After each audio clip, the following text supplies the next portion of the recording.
Good everyone, good afternoon. Thank you for everyone that came here in person. You are very welcome to our broader Niskanen family, our building here. And then for everybody zooming in, we welcome you as well. We had really strong RSVP numbers, so thank you for coming. And then I think we're excited to have to share this around probably the whole country. So my name is Ben Bain. I'm the Director for State Capacity at the Niskanen Center. I am woefully kind of not qualified to interview and tee up questions for four outstanding panelists, but I'll introduce them. We will talk until about 4:30-ish, and then we'll have a reception for those of you that are here in person. So stick around for that. But some of these folks you may know. So I've got to my left, Jen Pahlka. So she's a senior fellow at the Niskanen Center. I'm not going to do full bios and intros. This week we'll spend most of the time here, but Jen has done a lot of work in the state capacity space, as I think most of you all are tracking. Next to her, we have Andrew Greenway. He's coming to us from the UK. So he's the founder of Public Digital and has a lot of experience in the public sector there, but also working around the world. So he can bring not just his international perspective from the UK, but also from all of his work that he's done in other countries. And then we've got James Christian Blockwood, who has recently taken over, so I guess as of January this year, the National Academy for Public Administration. Also comes via Partnership for Public Service and as an SES in the government. And then we have our own Soren Dayton, who's a senior fellow, or sorry, not senior fellow, Director of Governance here at the Niskanen Center. Also a range of kind of experiences all around how do we govern better, especially in Congress. So we've got a very qualified panel here today, and we're talking about a pretty, I think, sexy topic right now, which is state capacity. It's coming up all the time. If you follow the news and publications, these issues are coming up a lot. And also, we happen to be in a time of significant disruption, which you may have noticed as well. And so we brought those two things together today to try to have a lively conversation and to provide some additional insights to it. So I'm going to hold up our report. This is the How We Need Now State Capacity Agenda for 2025 and beyond. We have a lot of copies here in person, which you can grab later on if you're in the room. And we can send the link out for those of you that are tuning in. So we're going to quickly talk a little bit about this report, and then we're going to talk about with the context of what the moment we're in, and then where we go from here. So the initial impetus of this event was to share insights from this report that we published in December. So that was a little bit different world. And we'll start things off with a quick review of the report before we open up the conversation. So Jen, I'll start with you. Why did you feel the need for this report? Thank you, Ben. Turn it on. Yeah, pop it up. There you go.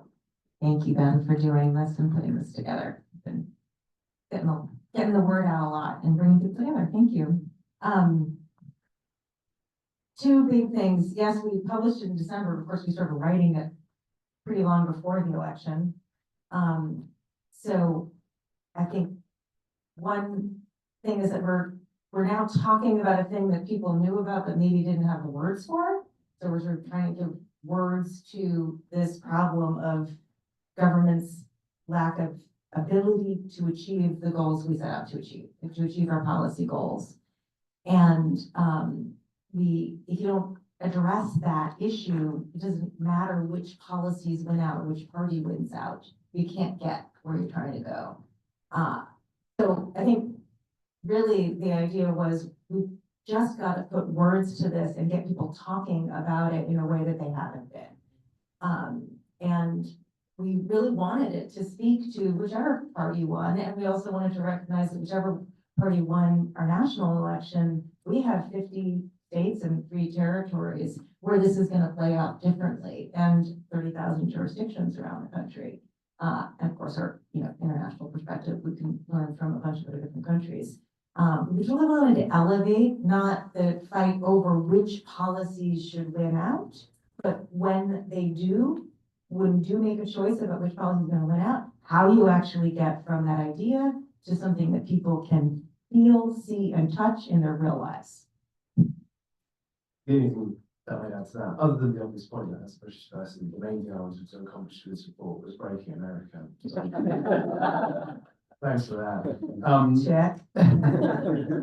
2024 was a year of elections around the world, obviously, including in the UK. And part of what I was hoping this report would sort of accomplish was sort of similar to what a report I wrote called The Radical How earlier that year, which was intended for the new government coming into the UK, new administration, centralised administration, the first kind of significant change in government the UK had in 14 years. And a government that set itself some quite clear national missions, so had quite a strong sense of the what that it wanted to achieve, but not necessarily a clear or well-articulated theory of change about how it was going to do that. So that report was intended to essentially educate and to hopefully inspire the next generation of elected officials to take that how seriously. And so far, to frankly my surprise, but excitement, that seems to be happening in the UK. There's sort of prime ministerial speeches, the senior ministers talking about civil service reform in quite a radical sense for the first time in maybe the last 30, 40 years. So I was hoping that JNI's work might do something similar here, but events have happened since. But you did at least succeeded in inspiring me to say we need a version of that for the US. So that was part of how it came about. Okay, so we're not going to cover every aspect of this report today, but we're going to pick some of the favorites. And so by favorites, I mean one that keeps coming up again and again and again. And Jen, so I'm going to ask you to talk about the cascade of rigidity. So the phrase that you coined, it seems to come up every time we go to the Hill, when people start to ask questions. It's just one of the biggest explanations for why government sometimes goes wrong. Briefly walk us through where did that come from and how does that play out? Yeah, it's a name I later gave to a dynamic that I described in my book, Recoding America, which came out in 2023. There's this sort of long, complicated anecdote, because these things are really long and complicated, about a project at the Air Force where the team is just stuck. They're not able to ship the software that they need to put on the satellites that enable GPS. And team member goes in there and looks at them. It's like, okay, well, obviously you have this piece of software in here that is so complicated that it's killing the project, but like, you don't need this. You could take it out. And the team says, we can't take it out. It's a requirement. It's required by the federal government that we have this enterprise service bus in here, even though it means literally we cannot make the software work. And a friend of mine has sort of gone and pulled that thread. Well, why would we require something that literally tanks the entire project? And you sort of traced it back up from, this operational requirement to, through the Air Force enterprise architecture up to the DoD enterprise architecture, up to the federal enterprise architecture, and all the way back to a law called Cleaner Cohen Act of 1995. If you go look at that act, nowhere, of course, does it say you have to have an enterprise service bus. So what is the, and in fact, that law was written to make software in government better and more interoperable and cheaper. And so why do you have this intention at the top to make things better? And then when it's operationalized several layers down through the hierarchy, you have the exact opposite outcome. Well, that's because as it has descended through the bureaucracy and the hierarchy of government, each step that it takes down, it becomes a little bit more rigid. So what had happened is that somewhere in that cascade, someone had put in an enterprise service bus as an example, just an example of how one might do interoperability. This was the 90s when ESBs were becoming passé then anyway. But but it got locked in there in the 90s, and then it became lore that these things were always required. But it's very hard to distinguish between the lore at sort of the bottom of that cascade and the actual intent of the law up here. And I think that's, I think folks on the Hill really get this because they see it. They see that they wrote this one thing hoping X would happen, and what's actually happened is either Y or negative X. And we have to figure out how to sort of interrogate that cascade and not make it more rigid as it every step down if we want implementation that is faithful to the intent of the law or policy. And I have like 9,000 more examples I want to. So in here, in this report, so Jen and Andrew co-wrote this report, if I didn't mention that. And in part 3, they go through all the different dysfunctions. So I highly recommend everybody checking that out. It gives you good vocabulary. It brings a lot of different concepts together in one place. Cascade of rigidity is just one of those. But I wanted to give Jen an opportunity to talk a little bit about that because it comes up so many times. But the other great part about this is that you could bin almost anything under the umbrella of state capacity. that's been an ongoing challenge for all of us that are working in this area. And so, Andrew, you chose together 4 priority areas. What are those briefly? And then why did you choose those and not kind of one of a dozen others? So the 4 areas we picked, the first one in the report we mentioned it was hire and fire the right people. Now, given what's happened over the past few months here, and believe me, we wrestled with those words quite significantly at the time. But I think take that whole clause. The word fire is the one that's sort of spicy at the moment, but we did also say hire, and more importantly, we also said the right people. And I think one of the things we talked about in that report is the processes by which we nurture and bring in the talent into our kind of state institutions is not delivering the quality of people that we need, nor is it performance managing the people that we maybe need less of.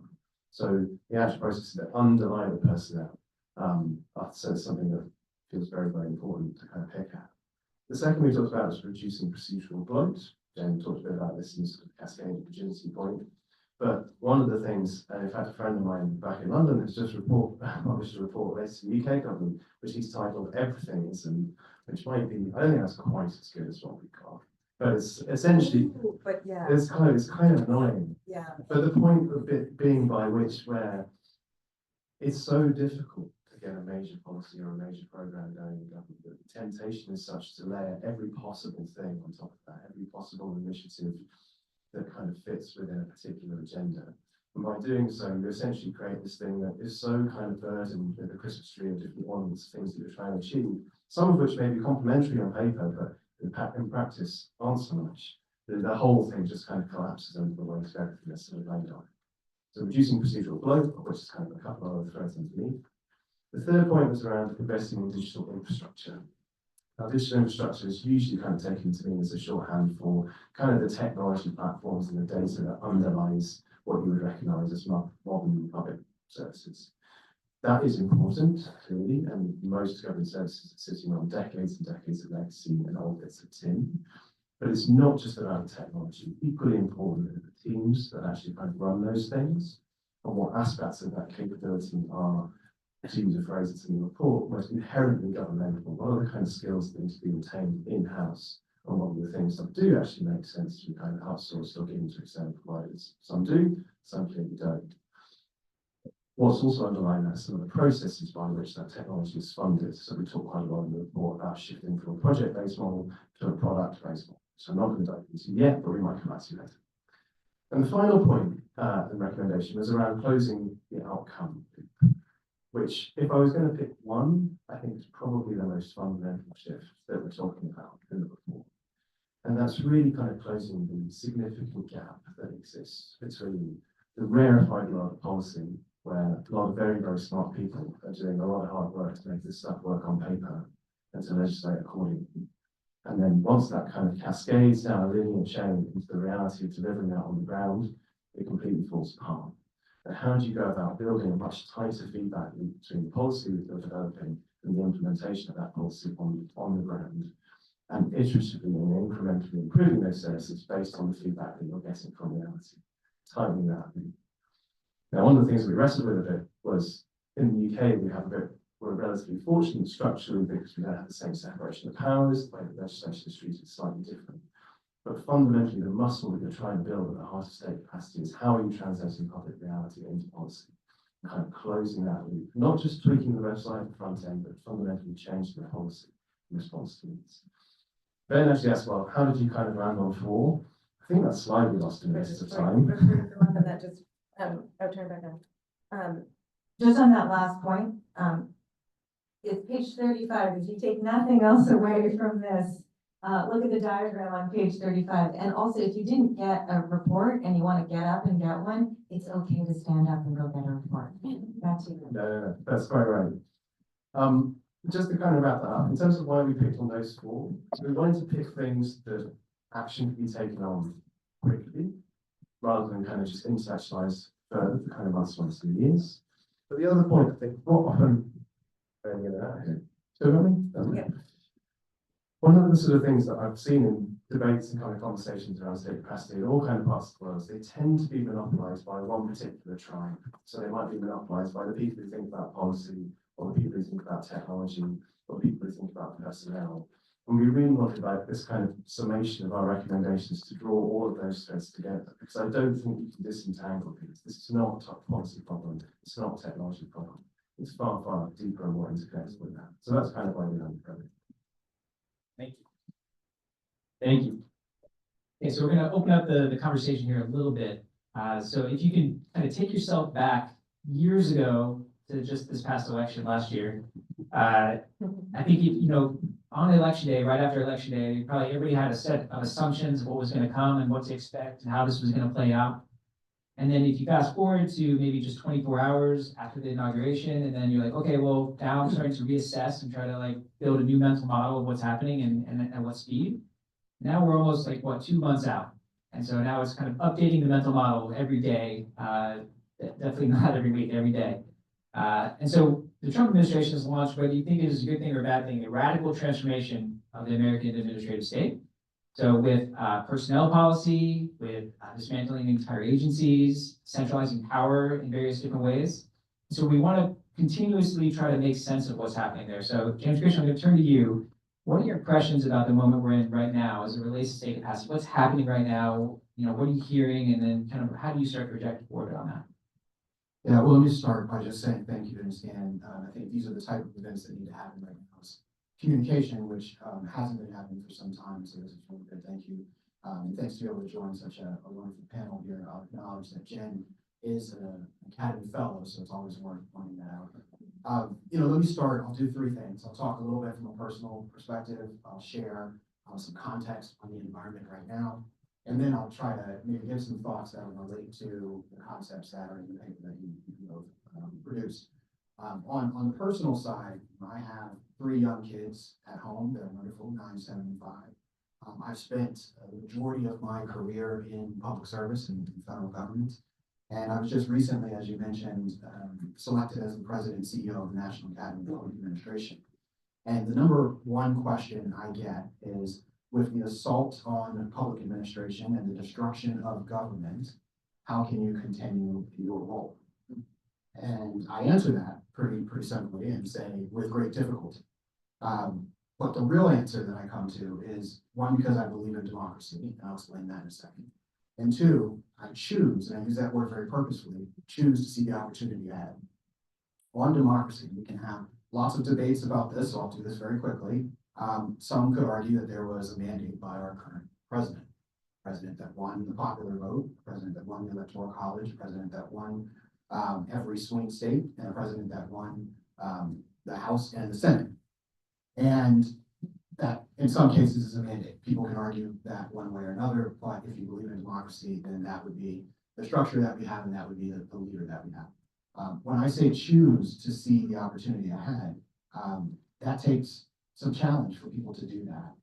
It's difficult, and I know that. You think about where people's experiences are and how they feel about the moment, and they're personally and emotionally impacted, and it's hard for them to see past it. But I see opportunity. The country is having national dialogue about government, not just politics, not just policy, government management and operations and how it serves the people.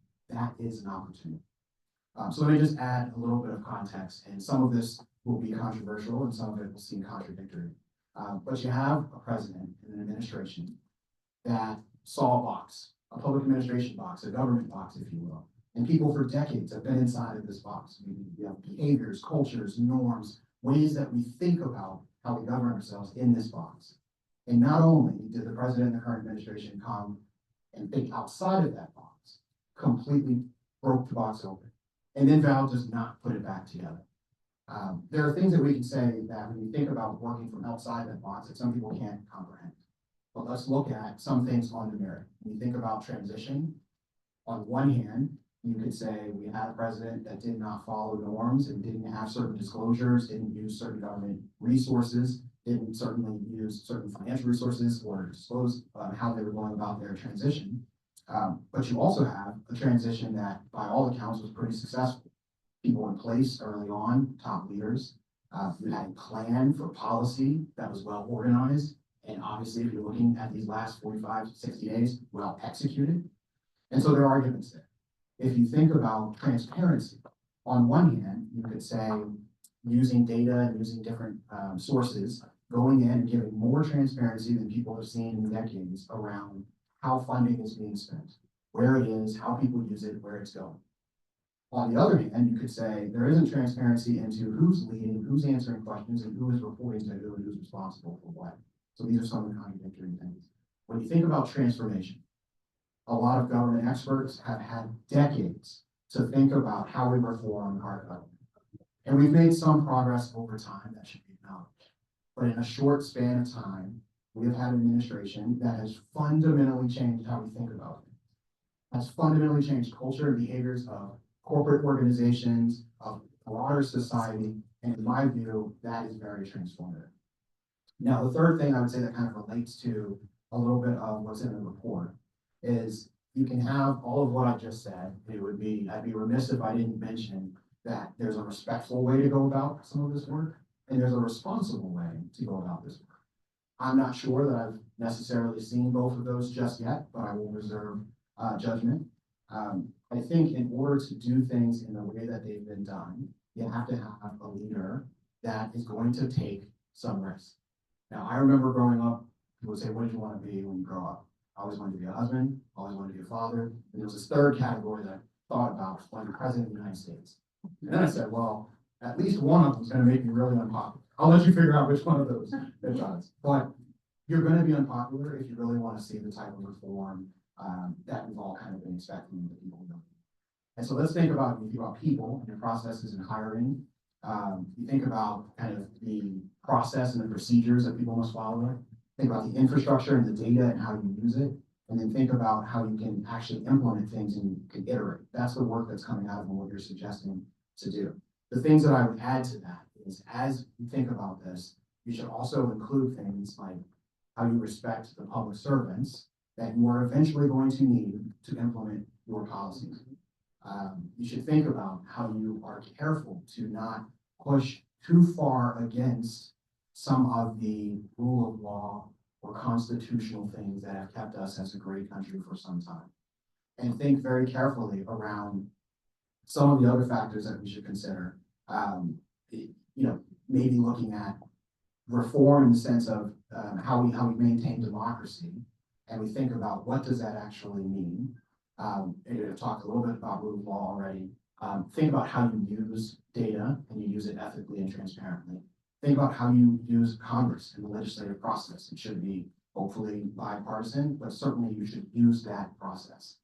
So I think you have the right concepts there. I think we're looking at a time where things have been turned upside down.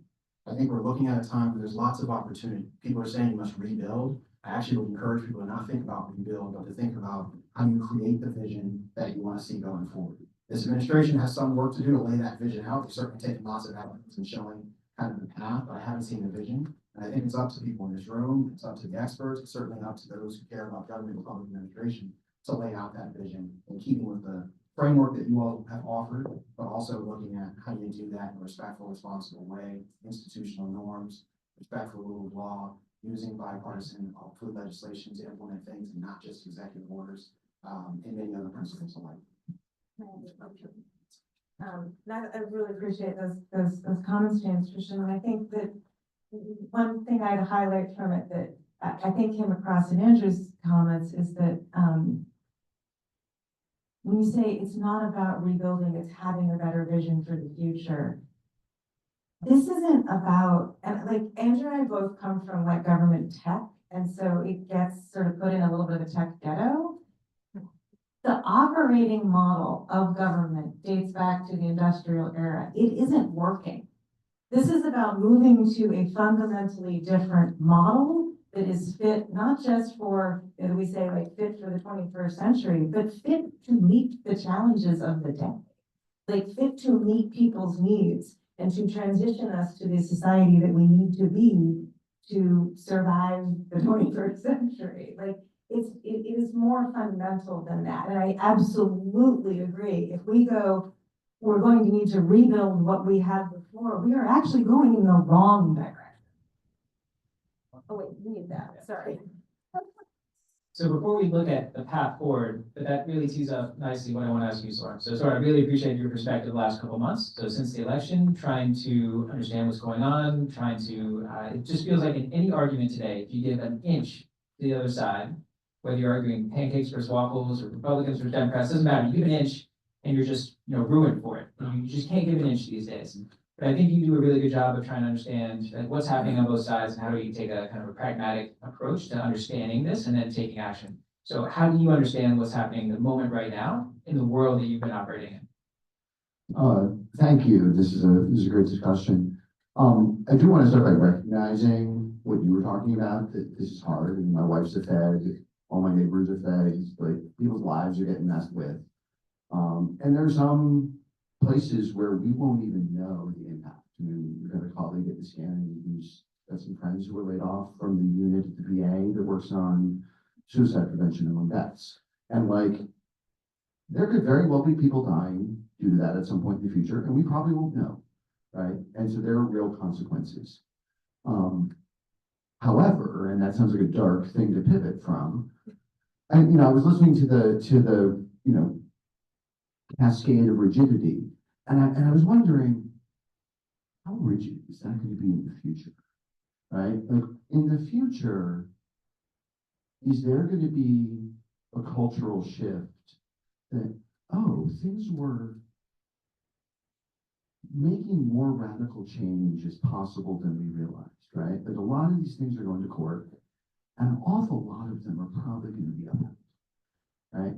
And so maybe this is the cultural reset we needed. Not like this. Nobody would have asked for this exactly, but to say, oh, the constraints weren't nearly as stark as we thought.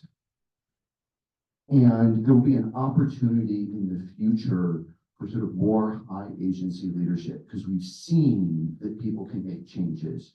Granted, not the changes a lot of people wanted, but I think there is an opportunity for a culture shift. Now, the question is, when does it start? And one of the things, I've got a good friend who worked for a number of years very close to Elon Musk at SpaceX. And, he said he's usually the smartest person in the room. I should say, I hate the sort of Elon Musk fetishization of this whole thing as I do it, but here we go. And they would move fast, they would break things, and then they would fix things. And one of the questions I have is, when they try to fix things, what will happen, right? If they need to hire people back in, it won't be like the Nuclear Security Services Administration or whatever it was. I knew people there who got fired on Thursday, back on Friday.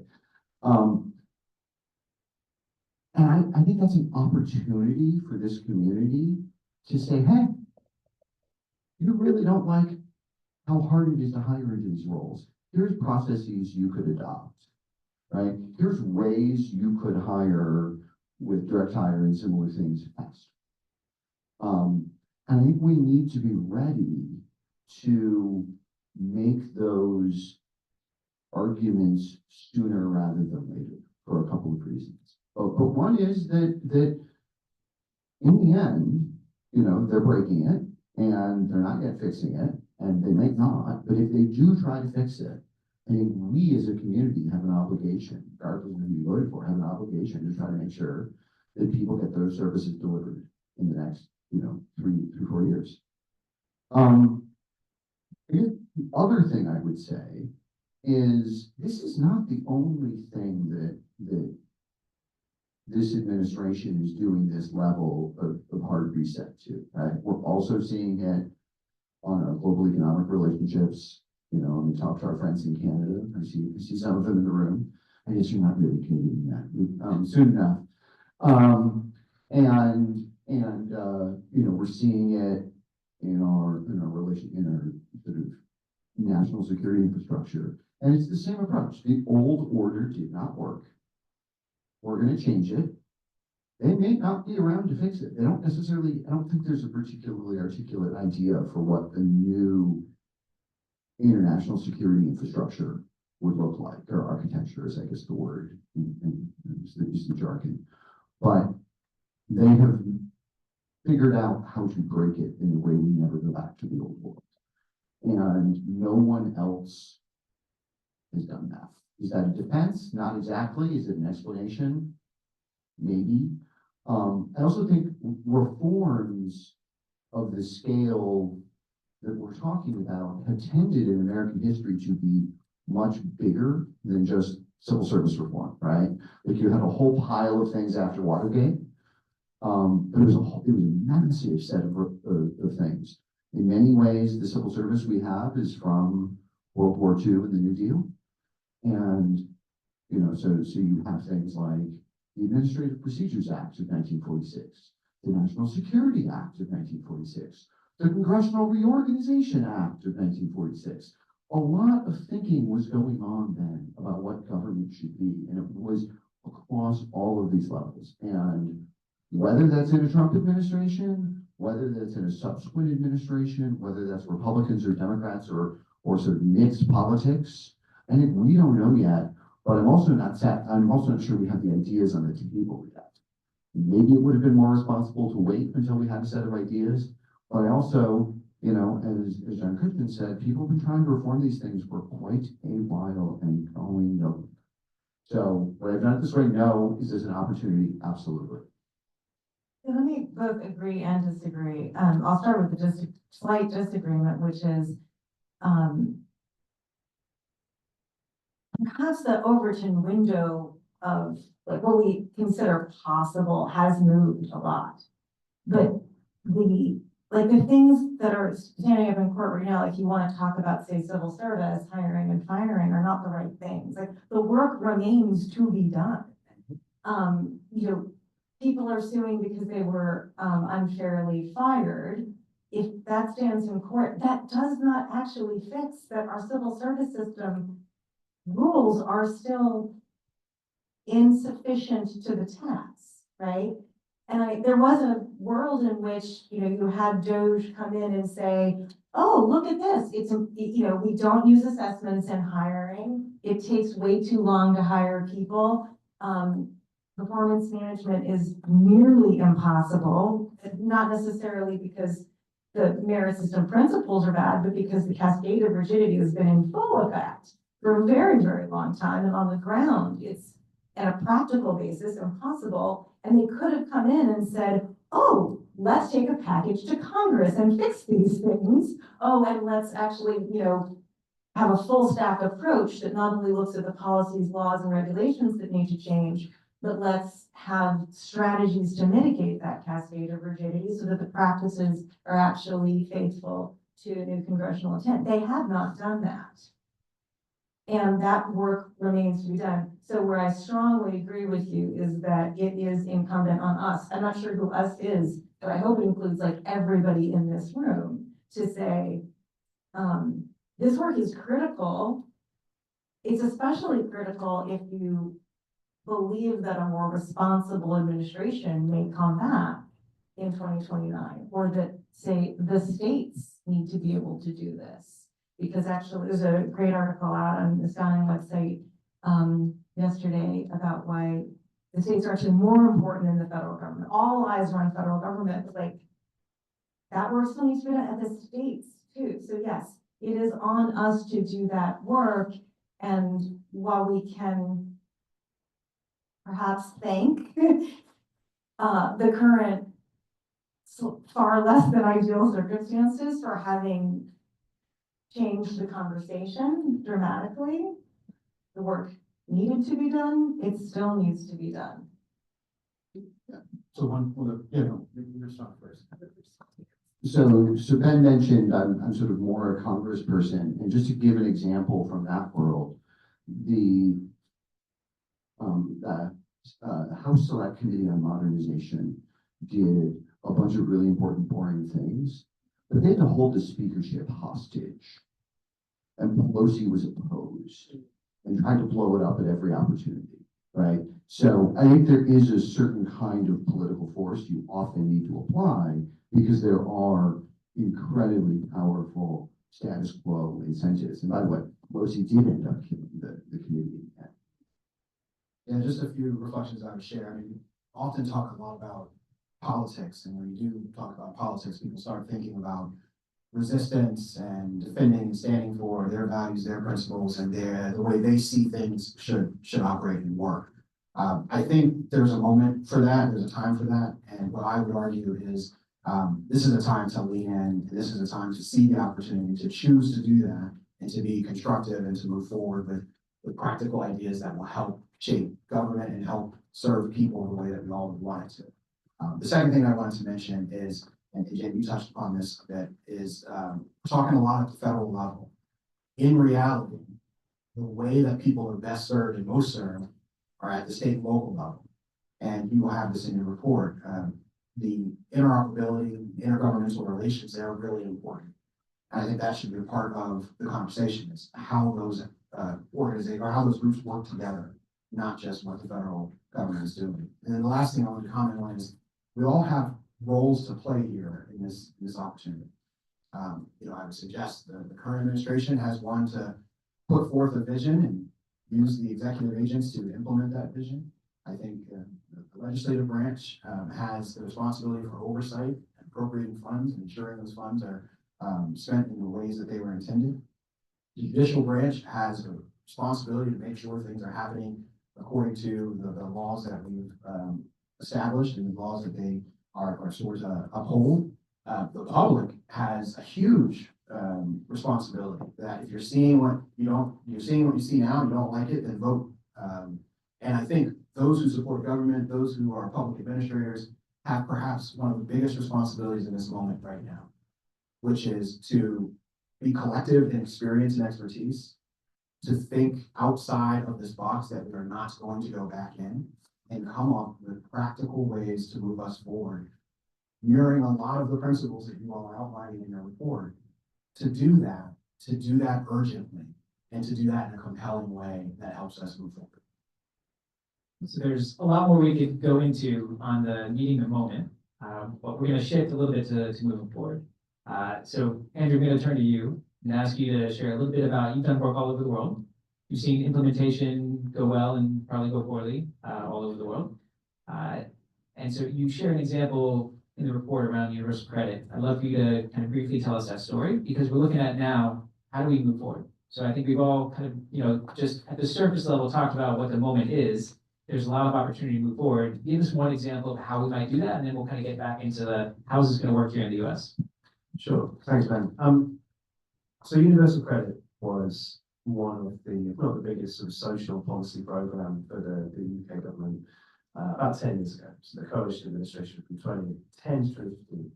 And the kind of the policy intent there was essentially to combine 6 working age benefit entitlements into one single payment. So it's probably the biggest transformation to the country's welfare system for sort of 60 odd years since 1948. And as the government typically would, the way that kind of conceived of this, just one important point. This is an entirely bipartisan initiative. Total agreement, no political disagreement of the intent of what was being done. So that was given to the public services as a challenge. And what that started with was some very smart people took what the minister said, delivering universal credit, turned that into a bunch of policy documents. Probably about 1,200, the usual works of Shakespeare or 10,000 copies of War and Peace, that kind of thing. You can see them in pipes. They did that, then they turned that into a long list of IT requirements for the system that would underpin this thing. They were then put out to tender. The usual kind of companies bid. They got it, surprise, surprise. They started building some stuff. Years passed. $500 million was spent. And then our legislature did an inquiry, had a look and see what was going on. And they said, despite the kind of bipartisan agreement that this policy is the right thing for this country to be doing, the implementation of it has been extraordinarily poor. Not a single person has used the system. Not a single piece of usable technology has been produced. And that War and Peace policy document, really, it's just thousands and thousands of pages of untested assumptions. Nothing more, nothing less. So because this was such a central social policy for the government, alarm bells started ringing. An independent review was commissioned. Normally that's a kind of red, amber, green thing. They gave it black. That doesn't happen very often. So they went, okay, well, this is full-on crisis. So we've got to do something fundamentally different to deliver this thing. Everybody agrees we should be delivering this thing. So rather than try and fix it within the program, which kind of ballooned to the usual 1,500 people, lots and lots of contractors, they started again. And they started again by putting about 20 people in a room, multidisciplinary team, had some developers in there, policy experts, designers.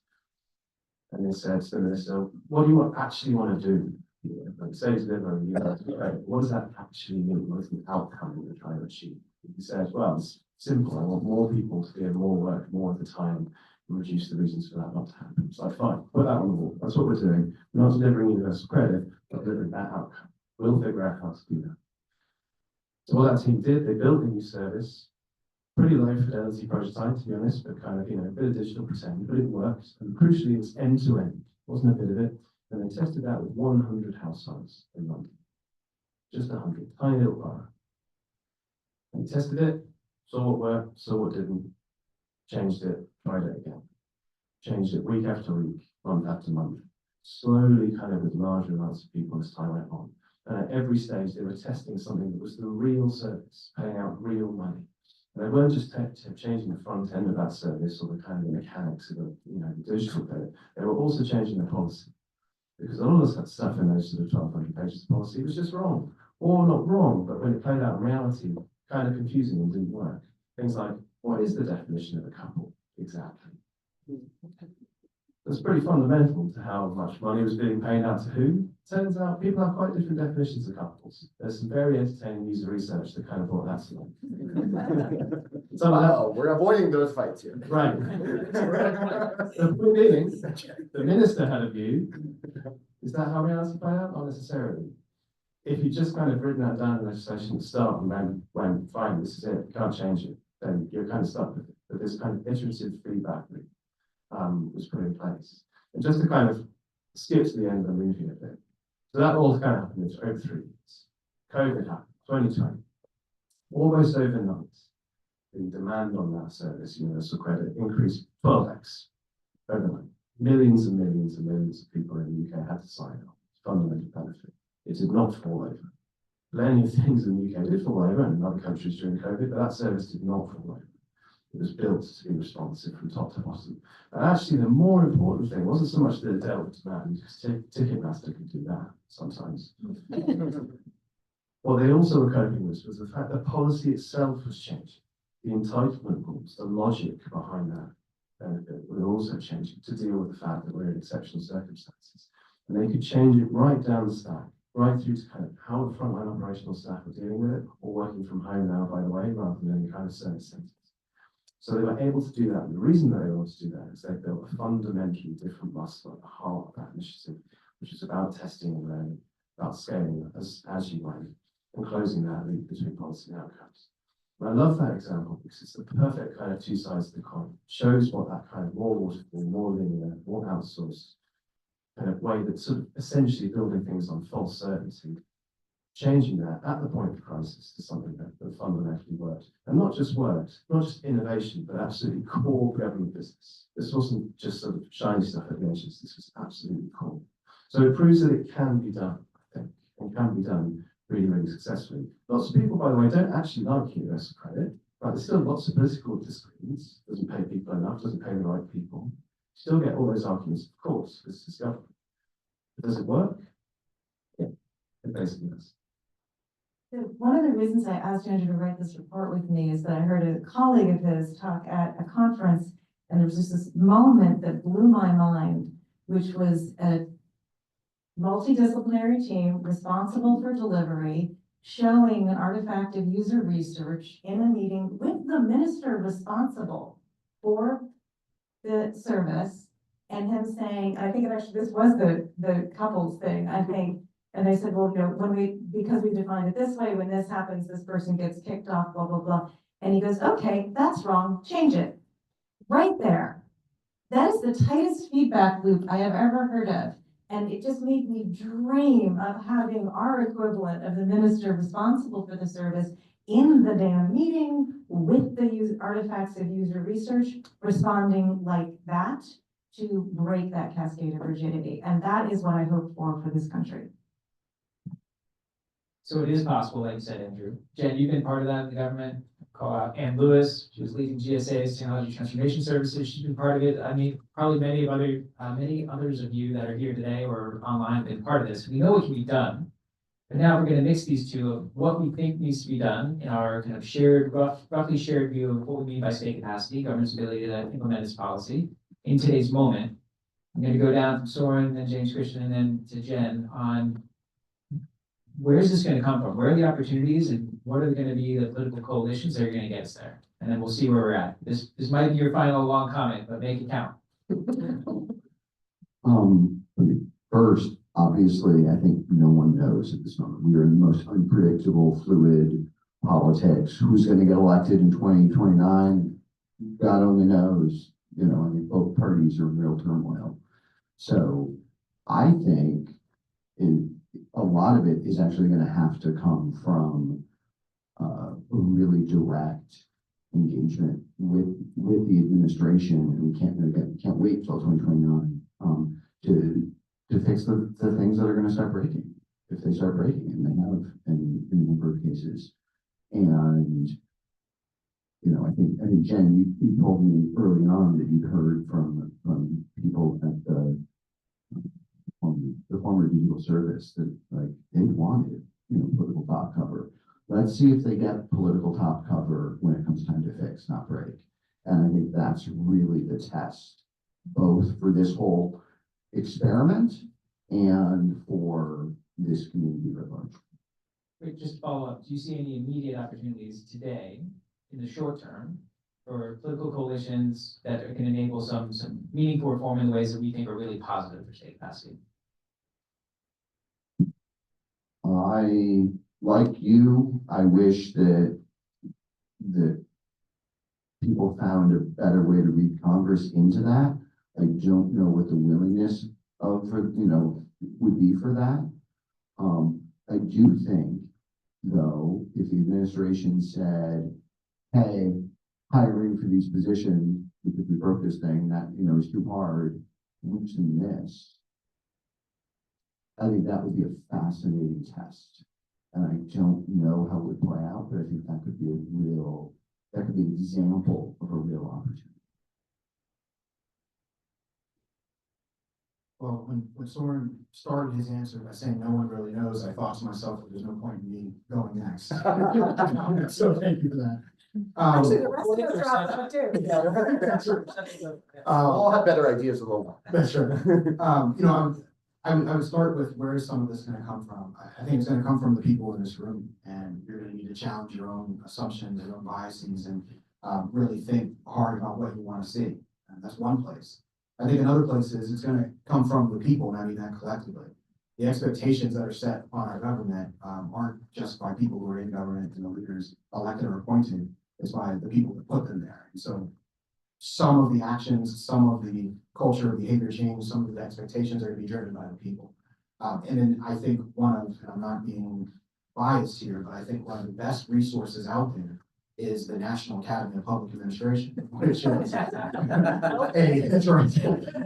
nonpartisan, which is really important for that kind of credibility that's been around almost 60 years, organization congressionally chartered by Congress to help leaders of all levels, not just federal government, but state and local, to have more effective, efficient, accountable, and transparent organizations.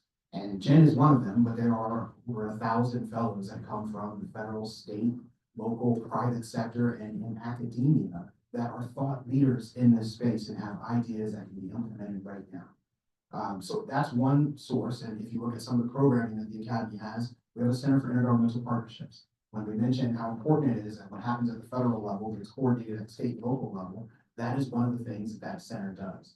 We have a Center for Agile Government, which looks at many of the same principles. When you think about people, process, and data infrastructure, when you think about iteration and not linear ways of doing that, that's agile principles, and that's one of the things that center does. And then we have 12 grand challenges of public administration. I'll name just one of them, which is make government AI ready. We have people that are thinking every day how to incorporate data, technology, artificial intelligence, and apply that to the problems that we have now so that you're getting not only human-oriented solutions, but using tech to help do that. So long-winded way of saying, I think we have a lot of responsibility cut across. I think we have a lot of expertise and experience out there that we just need to tap into. And despite what most people might want to believe or believe, I think you have an appetite from those who are in positions of leadership, whether in Congress or whether in the current administration, that are looking for those practical ideas to be brought to them in a way that they can hear. So you said everybody in this room, and then you said Napa, so you're gonna make all of us fellows. Actually, and I'd like you to chime in. So you're seeing things that are happening abroad. You're looking at us from the outside in. Where do you think that some of our opportunities are gonna come from? Like, how is this playing out on that? You know, Soren mentioned that there are things being shaken up a little bit internationally. And so where do you see some bright spots for, you know, for us coming? It's always awkward, I guess, isn't it? I think it's really striking talking to particularly people working in Canadian governments at the moment, who Canadians are quite placid people, in my experience.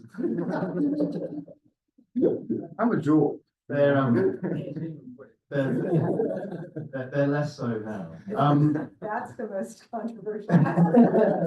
One of the things that is coming up quite a lot in conversations up there, I think increasingly, is a recognition that they need to look at things like permitting, for example, and kind of recognize that there is some policy craft and bloat and kind of procedural bloat around some of those things. And there are therefore opportunities kind of thinking new ways about how you might deliver those services in order to kind of drive pro-growth policies in an austerity context. That's a kind of specific case. I think the more important thing, though, and this has been touched on by my fellow panelists a bit, is that the way to do this isn't going to be right by writing more reports like the one that Jen and I wrote. We're going to have to do it. Like, one thing that was very, very kind of clear when we were trying to do some of this stuff in the UK through the government digital service there was we couldn't really win our arguments on paper. There were way too many smart people around government who were better at paper than we were, and actually frankly better at numbers. What we could do was build things, show. We could build things in the time it took them to have the meetings to discuss whether you have the things to be built on. So build things. And that will require working with people probably in administration on their priorities as you kind of go back and fix some of these things.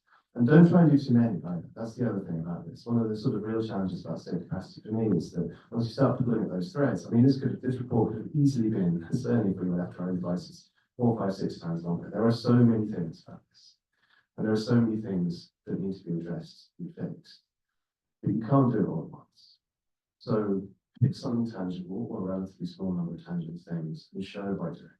I think it's the key to kind of and so on, showing those new ways of working and kind of give people confidence that this is possible. Because one of the things that is really, really kind of corrosive about some of this stuff is people just don't believe it. People have heard change lots of times. It's said a lot, there's lots of rhetoric. They haven't actually seen it. So show them. Yeah, Jen, you've been way out front on a range of state capacity issues. Before you were even calling it state capacity. I can ask the same question. Well, it's a simple question, but you know, you've been doing this for a while. You've been a leading voice. So kind of take us home here and say, where do we go from here? Where do you see the opportunities, and how is this going to come through? Do we have to wait, or do you see some immediate stuff? I will repeat that we have not one government, but 53 states and 30,000 jurisdictions. So we have many opportunities to show this in action, and we should use all of them. I feel like there are opportunities still at the federal level, but even if we had a different outcome in the election, we would still be wanting to use federalism to our advantage, because man, is it a pain in the ass otherwise. What's used it for, what it's good for. So that's one thing. There is, I felt very alone in this framing of let's talk about the how, not the what, for a really long time. And when my book was still in galleys, some people read it who were part of what is called the abundance movement. And they were like, oh, you're one of us. And I was like, what do you mean? What are you talking about? And they're like, we care about state capacity because we think that we need not just to build software and show what can work faster than you can finish your slide deck from McKinsey, but we also need to build housing and new energy sources and transmission and transportation, and we need to reduce the reasons why we have scarcity of all those things and healthcare a great abundance report on healthcare from the Soren Center, and Lawson's up here or not. We have somewhere around over there, we have Jerusalem Densis, who was one of the first people to call out why we don't have housing in places, in many of the urban areas in our country, which is because we artificially restrict them. This is our pillar number 2, primarily reducing procedural bloat to make things happen. So I want to give a shout out to the bipartisan abundance movement, happening to have a little moment last week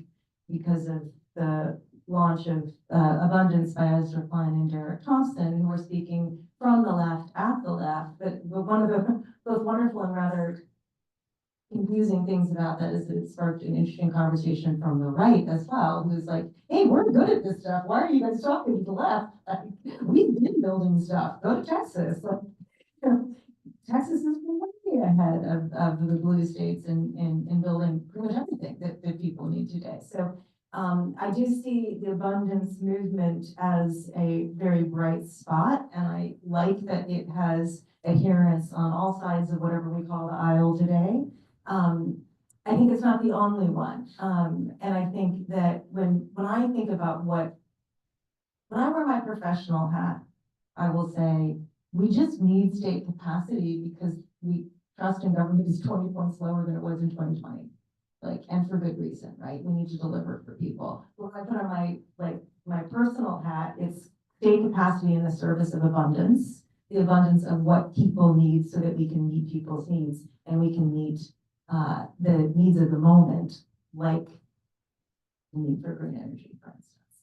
So many, many bright spots, but those are 2. Thank you. Well, I did tell you that we weren't going to cover everything, but we tried to cover a lot. In the back here, as we break into a reception, there are a couple of questions up on these kind of big, giant sticky note posters.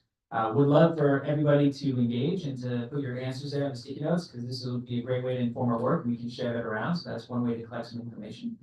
We will also send it out to everybody that's joining us virtually in a Google form. But I'd like to thank all the panelists for their insights, and thank you for all the work that all of y'all are putting into it every single day. I think it's going to make a difference, or it's already been making a difference. So we'll wrap up. We've got a reception over there. They'll cut off service at 6. So enjoy yourself, network, talk to each other, and let's try to figure out how we go forward on this. Thank you very much.